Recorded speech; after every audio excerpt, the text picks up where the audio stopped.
All right. I feel like we need to talk about Genesis. And for as much of these idiots claim to be Sega nuts, I'm like I bought a ton of Genesis. They're over here oogling other stuff, Super Nintendo rares and sweet ones, that you're never going to find. Everyone was going straight to like all the Super Nintendo box because, we're talking minty boxed, amazing titles. They blew their load on that stuff. I kind of swooped under the radar. I'm like, Genesis. I'm going for all the sweet Genesis games. So, you didn't buy any Genesis, did you? I don't think I bought a single Genesis game. You technically didn't buy any Genesis, but you got a Genesis. Oh no, you did get a couple things. You did. Okay. I say you just start with what you got because we actually both got. There is some overlap here. Yes. Okay, the first one, which was an impulse purchase for me, and ended up being better than what I was expecting, is Blades of Vengeance by Electronic Arts. The back art looks a little bit interesting. It looks like it's like fantasy theme, like Golden Axe-ish, but it's a side scroller, and it can be 2 players simultaneous. I was worried that it was going to be like a choppy game and like it was too ambitious, but it plays good, and I would consider this a good pickup. Yes, much better than, what the hell was that thing I bought? Sword of Sodan. Sword of Sodan. Stay away from that game. That game sucks. Alright, I had a loose cart of this game, but coming from this collection, I upgraded for a nice complete in box Strider. It's a really good game. It's an earlier Genesis title, and people used to rave about the quality of this. I know Electronic Gaming Monthly it showered it with praise and awards, and it still holds up. I can get very far. I can almost beat it, not quite, and I don't know. It's got great arcade action. It is. It's the epitome of arcade game. I didn't own a copy previously. I also have one. I'm not going to hold it up because it looks just like that. But it's definitely a tougher one. It's one I haven't been able to beat yet either. But everyone that grew up in an arcade in the late 80s, early 90s knows what Strider is. So. And then this next one is the best Genesis game I probably picked up. Mega Turrican Complete. This is one of them that wasn't in the initial purchase that VGUG made. It wasn't in the lot that they were initially offering. Desh originally scooped up the first copy of this. Yes, I did. I got this one. I was a little bit disappointed in it, but I figured I took his Shining Force, I took his Final Fight CD. The least you could do is give me the Mega Turrican. Yeah. Which, in my opinion, out of the Turrican games, personally, Mega Turrican's got to be my favorite out of any of the Turrican games. I think it beats Super Turrican, Super Turrican 2 is decent, but I still like Mega Turrican better. And that's the craziest part about these ladies' collections is that they had one of each for each of them for most of these games. Yeah, they had a lot of doubles. It's just insanity. Yeah, for sure. Now, the funny thing about that, though, is I don't even remember what I paid. What'd you pay? I think 70? Whatever I paid, it was more than what Dash paid. I bought it. I bought my copy, and then like 2 weeks later, Scott went in and had to pay $20 more for the exact same thing. It was still worth it, though. When do you see Mega Turrican? Yeah, you gotta buy it. I mean, it was still a good price. So now we just praised Mega Turrican, and one thing that's of note is Data East was a great gaming company. They made awesome arcades. Their home ports, it just always seemed to me like were good, but they were always lacking something. Mega Turrican was like one of the few games they put out that I was like, that is like the complete package. That game's awesome. I love it. Here's one that I picked up that is another Data East title, Atomic Runner. Overall pretty fun, but it's just like, it's almost like unpolished. It just seems like a lot of Data East games are always just could have used a little bit more development. But overall, pretty cool game, pretty inexpensive game. You should get it. Battletoads, Battletoads is awesome. I grew up playing the NES version, obviously. This is a little bit easier in the difficulty. Obviously, graphics are improved, but it's Battletoads. It kicks ass. I mean, they were trying to do Teenage Mutant Ninja Turtles, and Trade West did a great job with these games. And we still can't get past the third stage. The difficulty is still easier than the NES version. Beyond Oasis. I actually already had this game, but I upgraded. Obviously, this was a cardboard box title. Mine wasn't bad. It was a little bit frayed around the edges, but I mean, again, the condition of all the games that came through here were awesome.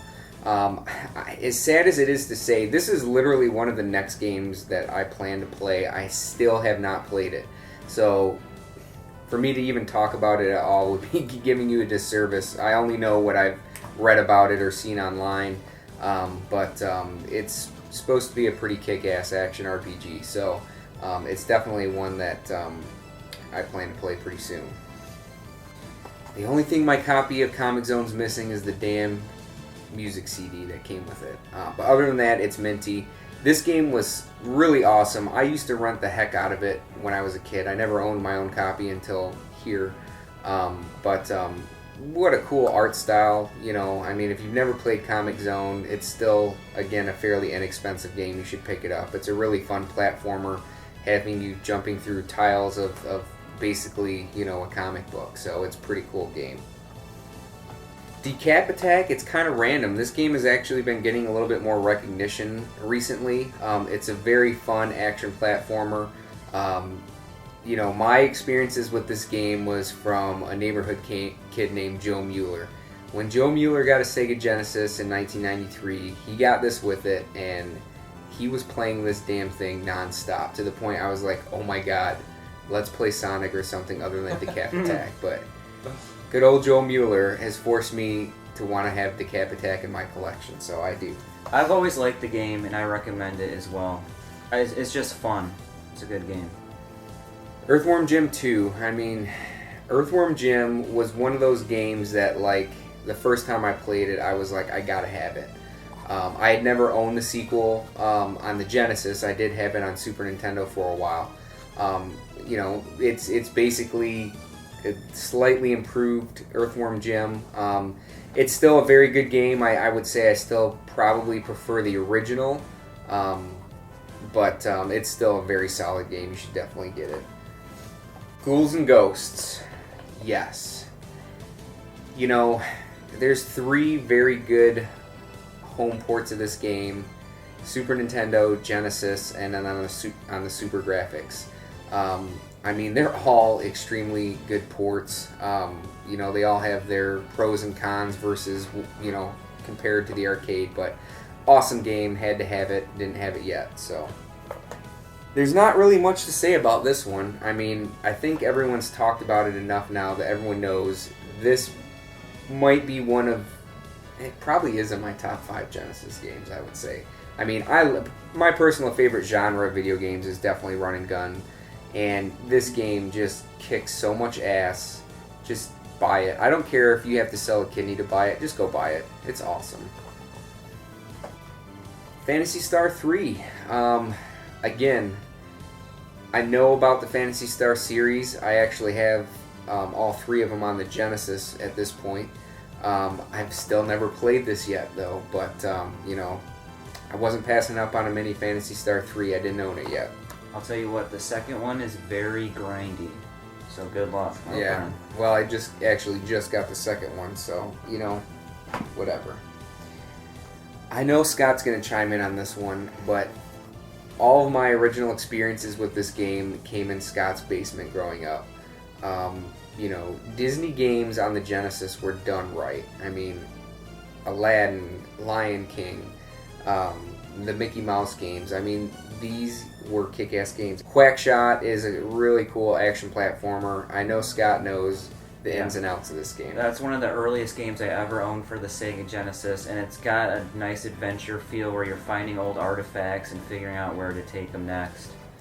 And of course it has, the plane flying scene, stolen straight from Indiana Jones. So they were kind of trying to go that route.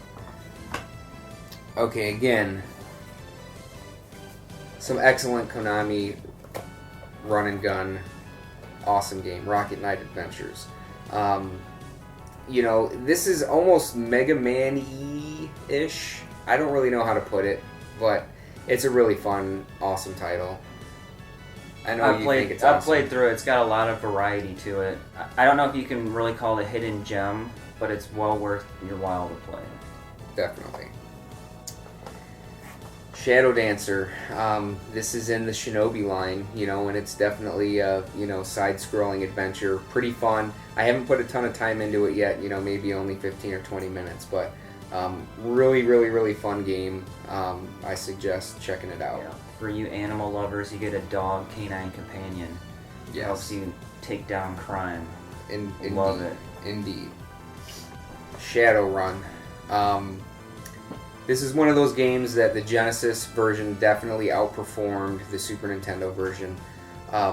This is such an ambitious game. I mean, I've only scratched the surface, and I probably put, I bet you, at least 8 hours into this thing, and I've barely touched the very beginnings of the game. I mean, it is kind of grindy, you know, to be competitive in some of the missions that you can go on, but it's like, you know, it's a 16-bit open world, kind of do what you want.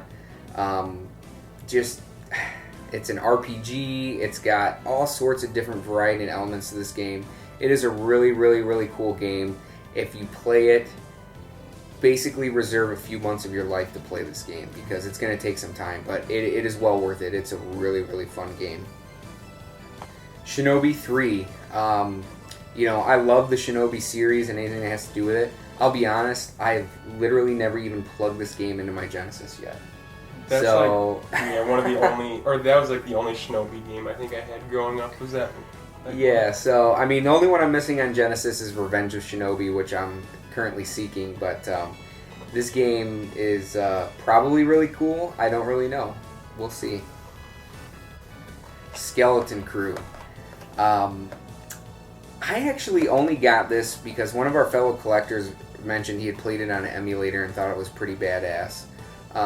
You know, I bought it and I've played it, and it's definitely everything that epitomizes, you know, what the Sega Genesis was, as you know, compared to the Super Nintendo. I mean, it's like just ridiculous. You're just like going in and you're like a skeleton crew dude that's like going in and shooting up aliens. It's kind of an isometric view. My only gripe with this game is the levels are a little bit long, and you're not really grinding, but it feels grindy because it's just like the same over and over. I've gone through the first few levels of this, is all I've really played of it. It's overall, it's pretty decent. The pricing for this game's kind of been all over. This thing shot up to like $90 complete at one point, which in my opinion, you know, the quality of the game doesn't really warrant that, but if you can find a cheap copy, you should definitely pick it up just to check it out. Soldiers of Fortune. You know, this was also on Super Nintendo. I think there was a couple other platforms. It may have been out on PC Engine, but I don't remember what it was called.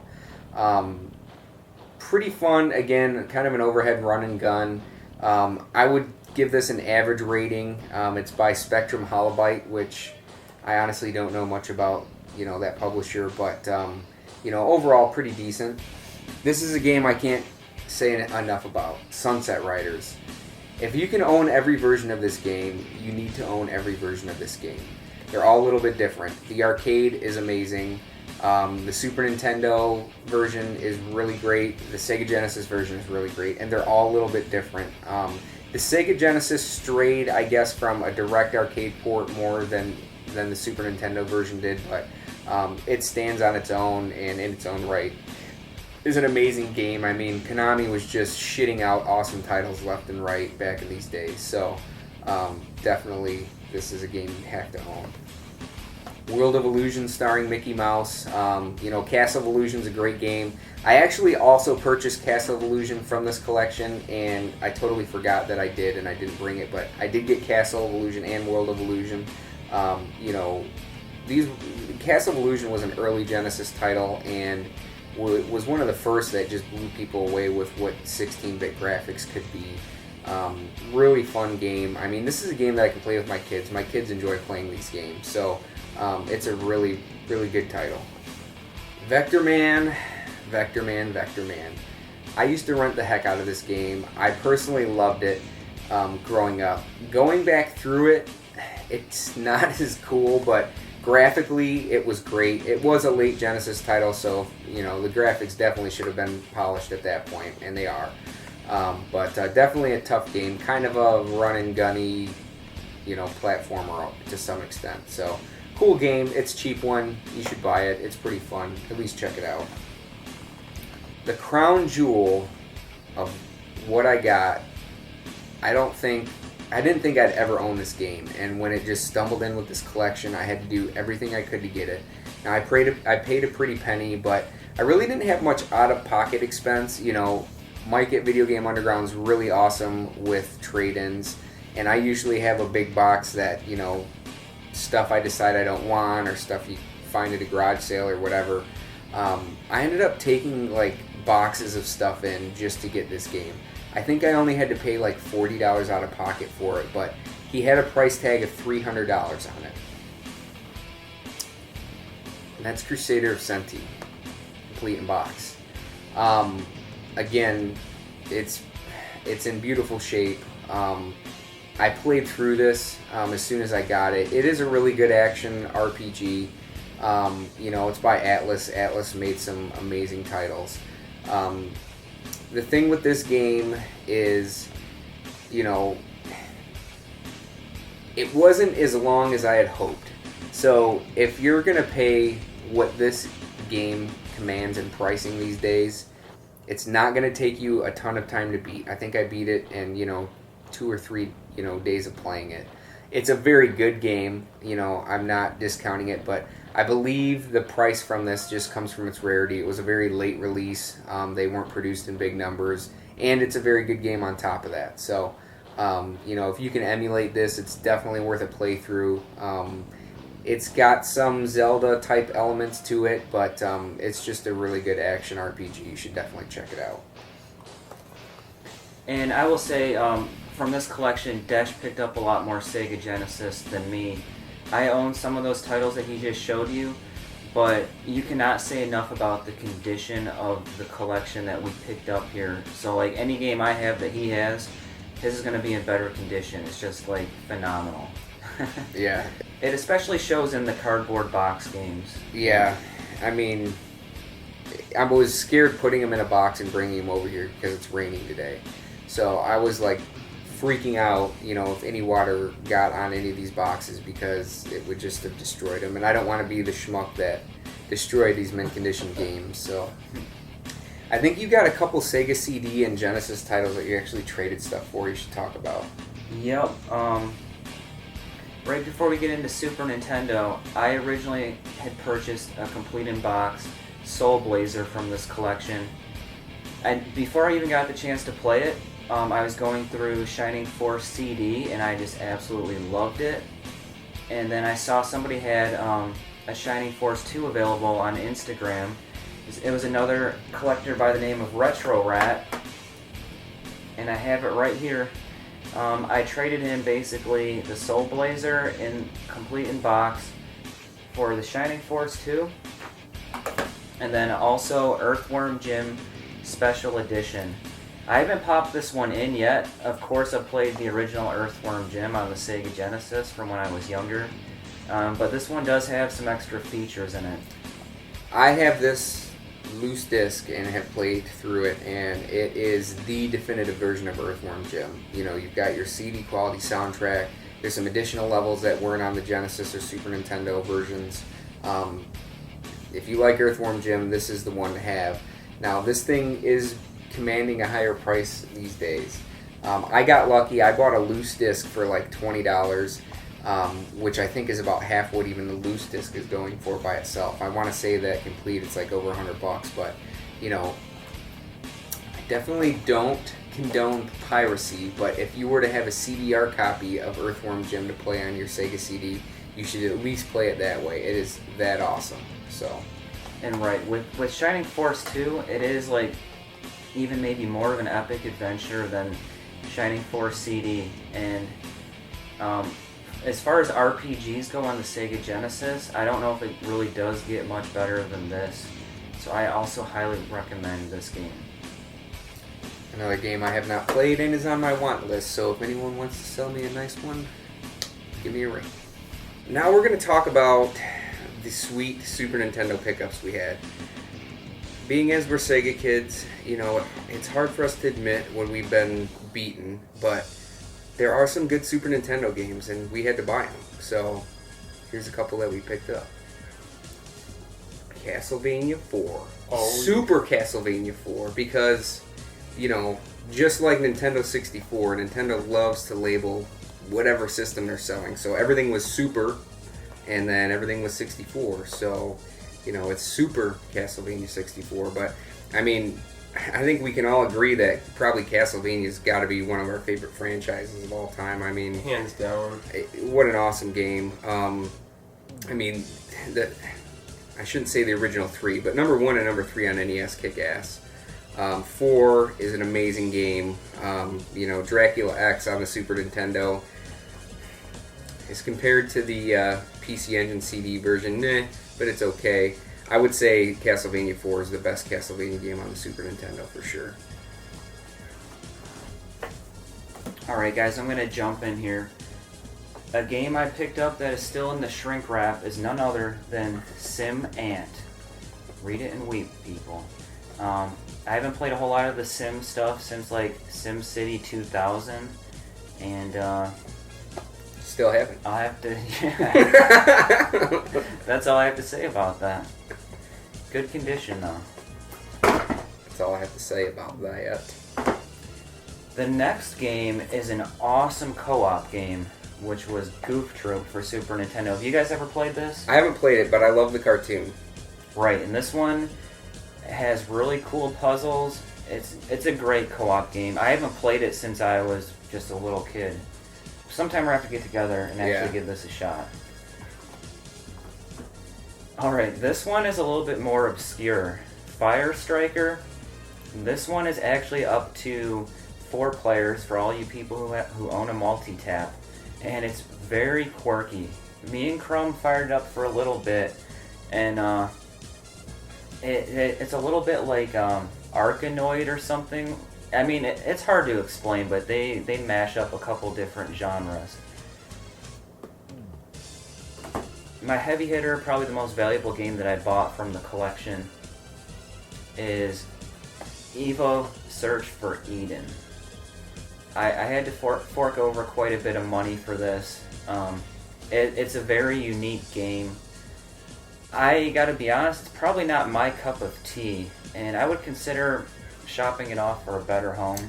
Well, and really what it comes down to is, since Scott is a Sega man, but especially Dreamcast, he prefers semen. Right. Yeah, so we're going to talk about aquatic life and whatnot. Yeah. This game is in such good condition. It's like one of those situations where I'm almost afraid to touch the dang thing. The manual it's a little bit of a different type, and it's like a fold-out poster type thing. And on one occasion I opened it up and was having difficulty getting it back together. I'm like, oh my gosh, I'm creasing this, like, God help me. I mean, the value of stuff is great, whatever, but I mean, we really just want to play the damn games, and if you've got something that you're afraid to touch because you don't want to ruin what kind of money you've spent on it, it's like... I would take a loose copy of the game, and I know there's people who would really greatly value having it in that condition. Another one of my heavy hitters I picked up for Super NES from this collection was Mega Man X2. I really haven't got to put that much time into this. I have played a lot of X, but haven't really jumped into X2 that much yet. But we did have a game night at my house. You may not have been there, but Trevor brought over X2 and we played the heck out of it. And I mean, Mega Man series is awesome. You know, the Mega Man X series is probably, in my opinion, more awesome. You know, there's just so much added to it. It's definitely a kick-ass game. It's so fun. I mean, it's Mega Man. What more do you have to say, really? Yeah. And I still can't get over the condition of the boxes, like, on these. It's just insanity. Yeah. Totally crazy. I picked up a nice little action platformer, and that would be Lost Vikings. This was on my list of games to own for either Genesis or Super Nintendo. I didn't care which copy I could find. I know from what I've heard there's some differences. There usually are, but I don't know what they are. I honestly just got this last week. This was one of those things where I walked into Video Game Underground and was talking with Mike, and I saw this and actually my copy of Super Castlevania 4 sitting on the shelf, and I was like, whoa, those things are immaculate. When did those come in? And he was like, I actually found them. They're from the ladies' collection, and I had stashed them away for some reason and just refound them, and I was like, well, I'm going to buy them then. So that's what I did. Because I just got it, I honestly haven't even put it in, so I can't tell you much more about the gameplay other than what you're going to find on YouTube or whatever, but it was a game that was on my want list, so I had to have it. This definitely is the grand finale of Super Nintendo, because I think we can all agree that this has got to be one of our favorite Super Nintendo games. Growing up, I thought that Sunset Riders was probably had to have been the best Western run and gun, shoot 'em up themed game for like that style Western games, but I don't know. I think my opinion has changed because Wild Guns is here, and this game is over the top in every sense of the word. I mean, it is the music, the soundtrack, the graphics, the environments, being able to shoot up like every little part of the backgrounds for a 16-bit game is just unheard of.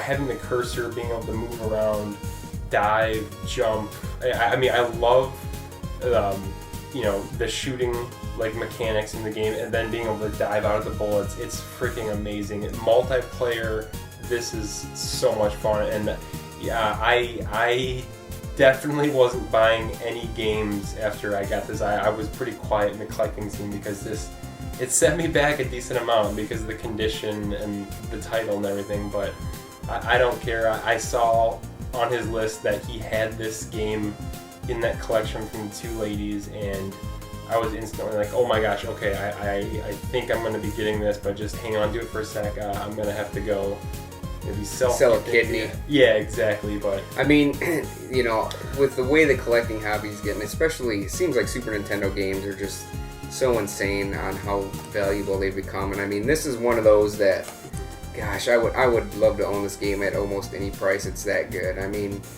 when it boils down to it, it's tough to shell out big bucks for any of this stuff. But I mean, unfortunately, it's kind of the market, and if you can play it on Flash Cart and emulate and all you want, but having the real thing is like, it's you're buying a piece of your childhood, really. But I mean, this game, we played it so many nights. It's awesome, and I don't know really too many other rail shooters in the 16-bit era. You know what I mean? Right. There was a couple arcade games from the time that kind of resemble it, like Rambo 3, stuff like that. I don't know, but and actually this is on the Wii U Virtual Console, so if you for some reason have heard of the game and just didn't really think anything of it, check it out there, because it's one of the most fun times you'll have playing a Super Nintendo game, in my opinion. It's one of Natsume's best games ever. Yeah, that game is awesome. So I just can't get over the collection that came into this store, Video Game Underground. The condition that these two ladies kept this stuff in, the having one of each for a lot of the games. Like it's like you saw a couple doubles that we had taken, but a lot of it, we got one and then somebody else grabbed like the other. Yeah, I mean, and there were plenty of doubles that none of us bought because we already had them. I mean, there was a minty copy of Contra Hardcore, which I already owned that game, but that was a game that I actually bought specifically for the purpose of trading off, and I traded a Contra for a Contra. I actually, he's got his own YouTube channel, SeanTendo64. Through Instagram, I ended up trading him a mint complete copy of Contra Hardcore that I picked up out of this collection for a copy of Contra Force, which was an NES game I really wanted. So, there was a few games that I think all of us bought and ended up trading off for something else. Yep. So the amount of greatness that came in all at one time was just crazy, and I'm sure it made I'm sure it made Mike at Video Game Underground's year to have something like that come in. And I'm sure he shelled out a ton of money to get it, but I'm sure he definitely made it back. So, You know, I will say that the ladies who owned that collection had like phenomenal taste, very good taste in video games. extremely. They were buying the right stuff, and there were some more notable games that passed through there that we didn't pick up. There's so much more. 1 or 2 Earthbounds, Snatcher, KO Flying Squadron, like the best of the best. Like if you look at like a list of like the must own or most valuable games, I mean, Everything. there it was almost everything was there. So What a haul. This was all under one roof originally, you know, all part Yeah. of one collection. We may see nothing like it again. Like, we could open up our own video game store with all of the stuff, and you just saw in this video. Thanks for checking out the video, guys. Hope you enjoyed it. till next Take time. care.